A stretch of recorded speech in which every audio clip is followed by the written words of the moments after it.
제가 아프리카에 살면서 가졌던 좋은 기억 하나는 그곳의 그 교통경찰들에 대한 기억입니다. 우리는 보통 여기서도 그렇고 한국서도 운전해 가다가 경찰차만 봐도 그렇게 신경이 쓰일 수가 없었습니다. 괜히 기분이 나빴지요. 저도 수요 예배 마치고 집에 가다가 한 번인가 두 번 그 음주 단속하는 경찰한테 걸렸는데 괜히 기분이 나쁘지 않습니까? 그 한국 경찰이나 호주 교통경찰 닮은 점이 하나 생겼는데 단속을 위해서 아주 목 좋은 곳에서 숨어서 기다린다는 것입니다. 그전에는 안 그랬는 것 같은데 호주 경찰도 이제 참 치사해졌습니다. 딱 어디 숨어 있다가 갑자기 탁 튀어나오는.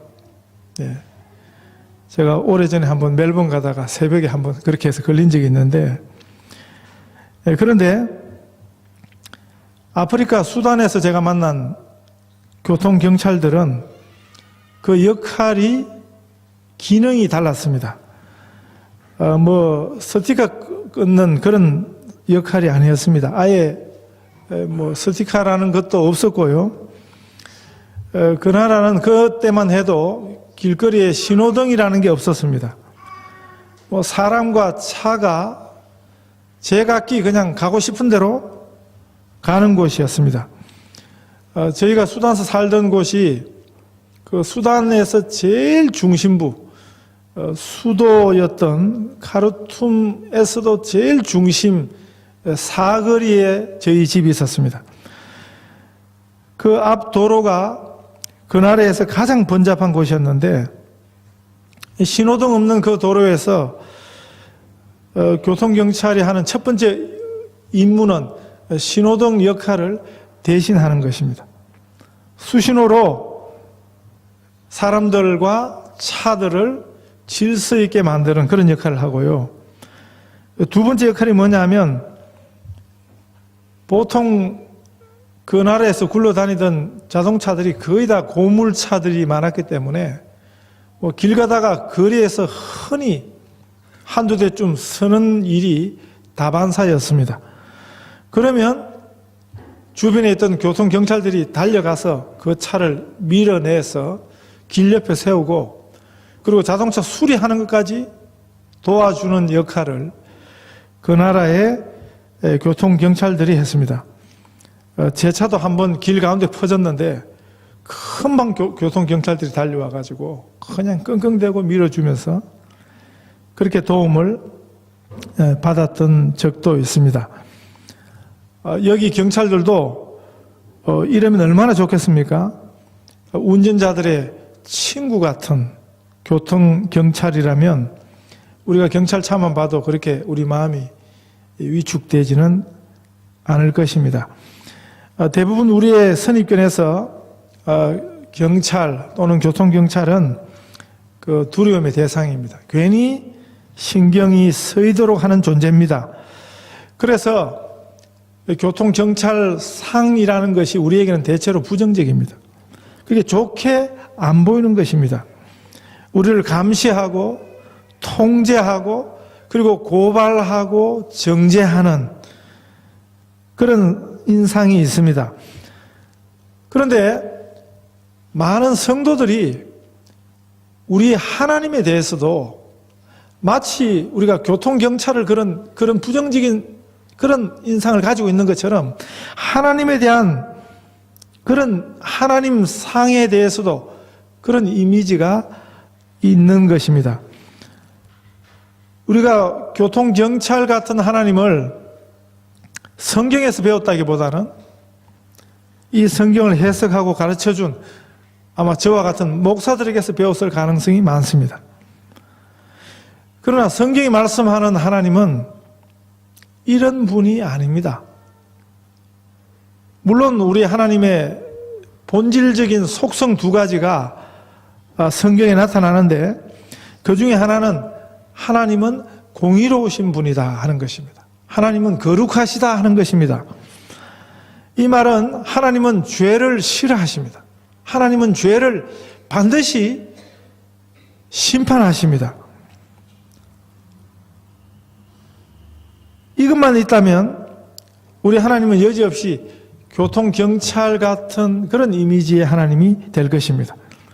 그러나 성경은 이 공의의 하나님을 우리가 잘못 알고 있는, 한편으로는 지나치게 치우치고 왜곡된 공의가 아니고요, 또 다른 하나님의 본질적 속성 하나로 하나님은 사랑이시다라고 가르쳐 주십니다. 하나님은 사랑이십니다. 참 좋으신 우리 아버지이십니다. 우리를 사랑하시는 하나님의 사랑이 그러나 절대로 하나님의 공의하고 모순이 되지 않습니다. 하나님은 우리를 이미 사랑하셨습니다. 하나님의 공의를 뒤엎고 공의로우신 하나님과 모순되게 우리를 사랑하신 것이 아니고 우리의 죄를 그 아들에게 대신 물으시고, 하나님의 완전하신 공의가 죄에 대한 하나님의 엄중한 심판이 십자가 위에 예수님에게 쏟아 부어졌습니다. 하나님께서 그 아들을 죽이시고 우리를 대신하여 사랑하셨습니다. 이런 아버지가 없습니다. 우리 친아버지들보다 훨씬 좋은 분이 우리 하나님 아버지이십니다. 그 아버지상이 아주 나쁜 자녀들이 있습니다. 왜냐하면 요즘 세상 아버지들이 다 옳지만 않거든요. 한국서 한 여중생 딸이 그 아버지가 얼마나 폭력을 휘둘렀으면 그 딸이 그 아버지를 죽였습니다. 그 폭력 아버지를 죽일 수밖에 없었던 그 딸에게 그 아버지는 아마 이 세상에서 제일 미운 대상이었을 것입니다. 아버지라는 이미지가 결코 좋을 수만 없는 그런 자녀들이 있습니다. 그러나 성경은 우리들에게는 참 좋은 아버지가 되시는, 우리를 참 사랑하시는 우리 하나님 아버지를 우리에게 소개하고 있습니다. 성경은 하나님이 어떤 분인지를 소개하는 하나님에 대한 말씀입니다. 우리는 성경을 통해서 하나님이 어떤 분이신지를 가장 정확하게, 가장 분명하게 배울 수 있습니다. 우리는 성경의 하나님을 믿습니다. 우리의 믿음은 성경이 말씀하는, 성경이 가르쳐주는 바로 그 하나님에 대한 믿음입니다. 우리는 하나님을 믿지 인간을 믿지 않습니다. 우리는 하나님교지 인간교가 아닙니다. 이 시간 우리는 하나님을 예배하지, 우리는 인간을 흠모하고 인간을 예배하지 않습니다. 인간은 절대로 우리 예배의 대상이 될 수 없습니다. 인간은 누구든지 가까이 가면 다 냄새가 나는 것입니다. 문제 없는 인간은 하나도 없는 것입니다. 믿음의 조상 아브라함에게도 문제가 있었습니다. 아니요, 문제가 많았습니다. 아브라함의 문제나 우리의 문제나 그게 본질적으로 다른 것이 없습니다. 아브라함도 우리와 그 본질이, 성정이 꼭 같은 인간이었습니다. 이 세상에서 제일 큰 속임수는 인간이 하나님인 척 하는 것입니다. 그게 제일 우스운 이야기입니다. 그게 제일 유치한 이야기입니다. 우리가 이런 데 속아서는 안 되겠습니다. 세상이 말세라고 하는데 말세 현상이요, 인간이 하나님인 것처럼 속이는데 그런 속임에 사람들이 속아 넘어간다는 것입니다. 이 말세의 특징 하나가 미혹하는 거거든요. 우리가 정신을 차려서 생각하면 그 미혹할 일이 아니에요. 어떻게 인간을 하나님처럼 여깁니까? 네? 그건 미혹당할 일도 아닌데 사람들이 그런 데 속고 있습니다. 우리들이 성경을 볼 때 항상 하나님이 어떤 분이신지 그걸 배워야 하는 것입니다. 성경을 보면서 우리가 인간의 입장에서, 인간 편에서 성경에 등장한 인간이 우리 성경 읽기에 중심이 되어서는 안 되는 것입니다. 오늘 본문 내용도 자주 인간 중심으로 해석되는 그런 본문입니다. 흔히 아브라함의 기도라 그래가지고 아브라함에게 그 중심이 가 있습니다. 그러나 본문에는 성경은 뭘 보여주냐 하면 기도하는 아브라함보다 더 중요한 분이 계십니다. 성경의 사실은 그것을 말씀합니다. 바로 그 아브라함의 기도를 들으시는 하나님이십니다. 우리가 교회 생활을 오래 해도 잘못 배운 게 있어요. 비성경적인 그런 이해를 많이 하고 있습니다. 기도가 중요한 것을 아는데, 그런데 그 기도의 본질이 어디 있냐는 거죠. 기도하는 우리에게 자꾸 중요성을 두면 안 되는 것입니다. 기도의 주체는 사람이 아니고 기도의 본질은 기도하는 인간에게 있지 않고 그 기도를 들으시는 하나님에게 있습니다. 왜 그렇습니까? 하나님이 그 기도를 듣지 않으시면 아무리 열심히 정성을 다해서 구해도 아무리 옳은 기도를 해도 하나님이 그 기도를 듣지 아니하시면 그 기도는 헛것이 되기 때문입니다. 그래서 우리 기도의 중심은, 우리 기도의 주체는 우리의 기도를 들으시는 하나님에게 있습니다. 대상이 없는 기도는, 그 대상이 불확실한 기도는 아무리 열심이라도 소용이 없는 것입니다. 그건 다 허망한 것입니다. 기도하는 인간에게 더 초점을 맞출 때 그 기도가 비성경적인 기도라고 성경이 말씀합니다. 성경이 가르쳐 주시는 기도하고 그건 아무 상관이 없는 기도가 되는 것입니다. 흔히 한국교회에서는 이 본문을 가지고 제목을 뭐라고 붙이냐면 아브라함의 중보기도라 이렇게 붙였습니다. 그래서 한국교회에서 중보기도 세미나라는 것도 해왔습니다. 그런데 이미 오래전에 제가 한국서 속한 교단에서는 이 중보기도라는 용어 자체를 못 쓰게 했습니다. 왜냐하면 이 중보기도라는 용어 자체가 신학적으로 잘못되었다는 것입니다. 왜냐하면 중보한다. 인간이 인간을 중보할 수 없습니다. 중보자는 오직 하나님, 중보자는 오직 예수님밖에 없습니다. 인간이 인간을 위해서 중보할 수 없다 하는 것이 개신교의 가르침이에요. 캐톨릭은 좀 달라요. 캐톨릭은 신부 역할이 굉장히 중요해요. 캐톨릭은 교황이 없으면 안 돼요. 신부가 없으면 안 된다고요. 그러나 개신교는 목사 없어도 괜찮아요.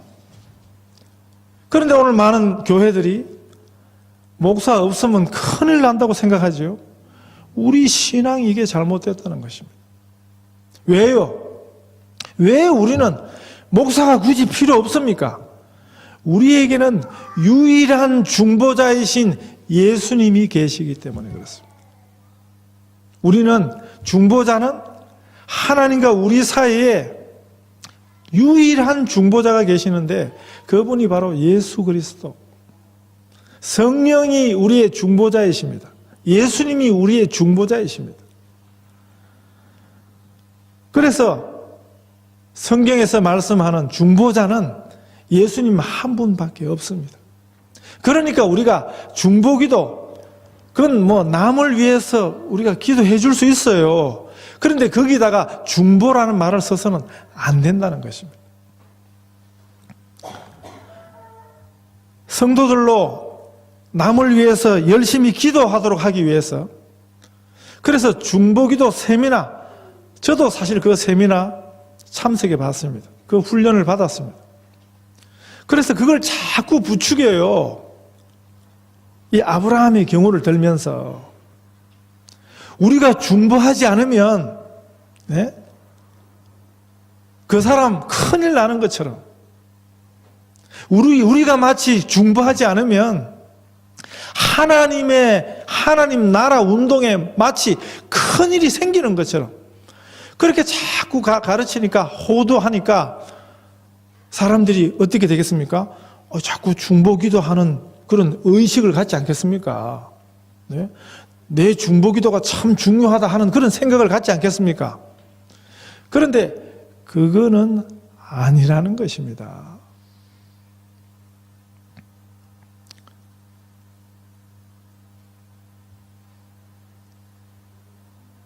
우리가 하는 기도에 의미가 있습니다.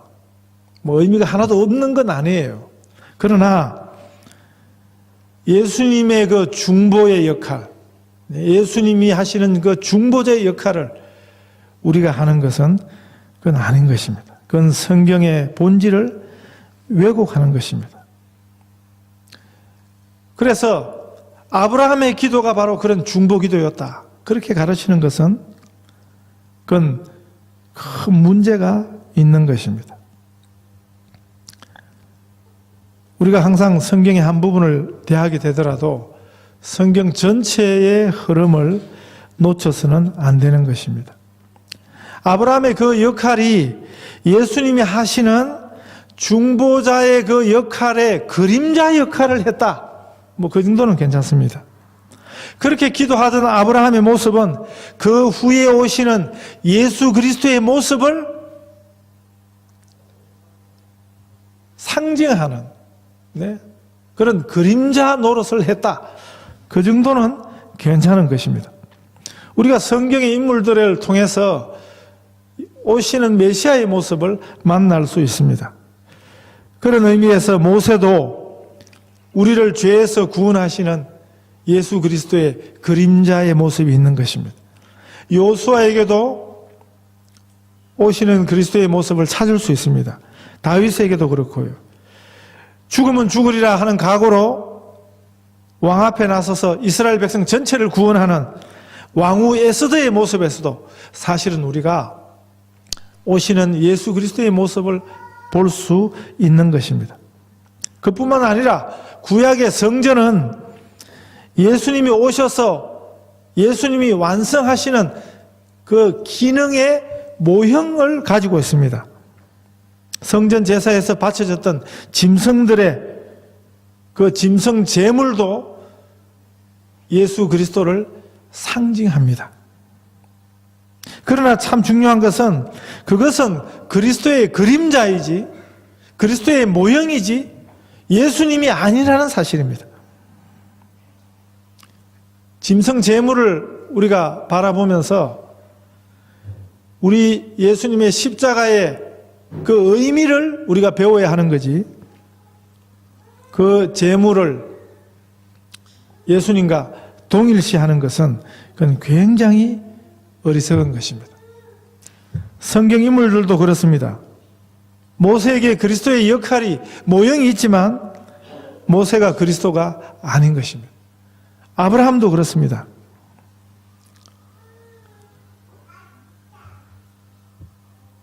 모세는 그리스도가 아닙니다. 아브라함도 예수님이 아닙니다. 이거는 굉장히 큰 차이죠. 아브라함의 이 기도, 바로 조카를 위한 기도입니다. 소돔에 살고 있던 조카 롯을 위한 기도가 롯의 구원을 위한 절대적 기도였다, 그렇게 가르치는 설교자들이 있는데 그건 전혀 다른 이야기인 것입니다. 좀 더 생각을 많이 해서 우리가 지금 아브라함이 하나님 앞에 기도하면서 50명 의인이 있으면 그런데도 불구하고 소돔성을 멸망하시겠습니까? 그러니까 하나님께서 50명 의인이 있으면 내가 그 성을 멸망하지 않겠다 그러시지요. 그러니까 아브라함이 이번에는 45명, 40명, 30명, 20명, 10명 의인이 있으면, 여기서 설교가들이 뭐라고 얘기하냐면 아브라함이 거기서 더 나아가야 되는데 아브라함이 10명에서 그쳐서 소돔이 멸망했다는 것입니다. 만약에 아브라함이 그때 10명 하다가 한 명이라도 있으면, 그러면 롯 때문에 소돔성이 멸망하지 않았을 것이라, 이렇게 성경을 해석하고 가르치는 분들이 있습니다. 과연 그랬을까요? 아브라함의 기도가 과연 그런 절대적인 기도였을까요? 이렇게 자꾸 가르치면 우리가 하는 기도의 중요성은 부각될지 몰라도, 그래서 우리가 더 열심히 남을 위해서 기도하게 할 줄은 몰라도 이렇게 이 본문을 보시면 안 되는 것입니다. 성경은 분명히 보여줍니다. 이 기도의 주체가 아브라함이 아니라는 사실을 우리가 성경은 분명히 성경 읽기를 통해서 알 수 있습니다. 이 아브라함을 기도하도록 하신 분이 하나님이십니다. 하나님께서 우리로 기도하게 하시는 것입니다. 이 본문이 말씀하는 정말 중요한 교훈은 하나님이 먼저 아브라함을 찾아오셨다 하는 것입니다. 아브라함이 하나님 앞에 먼저 나아갔던 게 아니었습니다. 하나님이 아브라함을 먼저 찾으셨습니다. 아브라함에게 기도하도록 하신 분이 하나님이십니다. 기도할 수 있는 기회를 하나님께서 아브라함에게 주셨습니다. 복음이 무엇입니까? 무엇이 복음입니까? 하나님이 우리를 찾으신다는 것입니다. 구원의 기회는 우리가 만드는 것이 아니고 하나님이 우리에게 주시는 것입니다. 소돔과 고모라를 향한 하나님의 심판 계획을 하나님께서 아브라함에게 알려주셨습니다. 그래서 아브라함이 기도하게 된 것입니다. 22절에 보면 그 사람들이 거기서 떠나 소돔으로 향하여 가고 아브라함은 여호와 앞에 그대로 섰더라 그랬지요. 아브라함은 그 앞에 계신 하나님 앞에 선 것입니다. 아무 데서나 서면, 아무 앞에서나 서면 그게 무슨 소용이 있겠습니까? 하나님이 먼저 그 앞에 계셨습니다. 이 이야기의 마지막을 성경은 33절에서 이렇게 말씀하셨습니다. 여호와께서 아브라함과 말씀을 마치시고 가시니 아브라함도 자기 곳으로 돌아갔더라. 그 대화였던 기도가 누구에게 달려 있습니까? 아브라함이 아니고 하나님이시라고 성경은 분명히 보여주는 것입니다. 아브라함이 의인 숫자를 가지고 하나님과 줄달리기를 하고 있습니다. 그 줄을 잡고 아브라함이 줄달리기를 밀고 땡기고를 할 수 있었던, 그게 아브라함의 기도거든요. 그게 가능했던 정말 중요한 그 기도를 기도되게 했던 것이 무엇입니까? 한쪽에서 열심히 줄을 잡고 최선을 다해서 낑낑대는데 그 편이 뭐예요? 아브라함 편이죠. 우리는 자꾸 이것만 보는 거죠. 아브라함이 그 줄을 붙들고 그냥 얼마나 메어 달렸느냐, 우리는 자꾸 그것만 보는 거죠. 근데 그것보다 더 중요한 게 있다는 것입니다. 하나님께서 그 줄을 붙들고 계셨다 하는 것이, 그게 더 중요한 거예요. 하나님께서 진작 그 줄을 놓아버리셨다면 인간이 어떻게 그 줄에 매달려 있을 수 있겠습니까? 정말 중요한 것은 그 아브라함의 줄을, 그 아브라함의 기도의 줄을 하나님께서 놓치지 않고 잡아주고 계셨던 그것이 더 중요한 것입니다. 그래서 아브라함의 그 기도가 줄달리기 하는 그 대화가 그것이 가능했던 것입니다. 하나님께서는 우리가 잡은 기도의 줄을 놓지 않는 분이시다 하는 것을 본문이 우리에게 가르쳐 주십니다.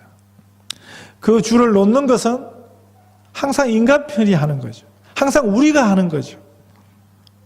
하나님께서는 우리의 기도의 줄을 꼭 붙들고 계십니다. 우리의 기도에 하나님께서 귀 기울여 들어주십니다. 기도가 된다는 것이 축복인 것입니다. 우리가 기도할 수 있다는 것이 축복인 것입니다. 기도는 우리가 만든 기회가 아니고 하나님이 우리에게 주시는 바로 그 기회인 것입니다. 우리 하나님께서 우리의 기도의 줄을 잡고 계십니다. 이 귀한 기도의 특권을, 축복을 누리고 사시는 우리 온 성도들 다 되시기를 축복합니다.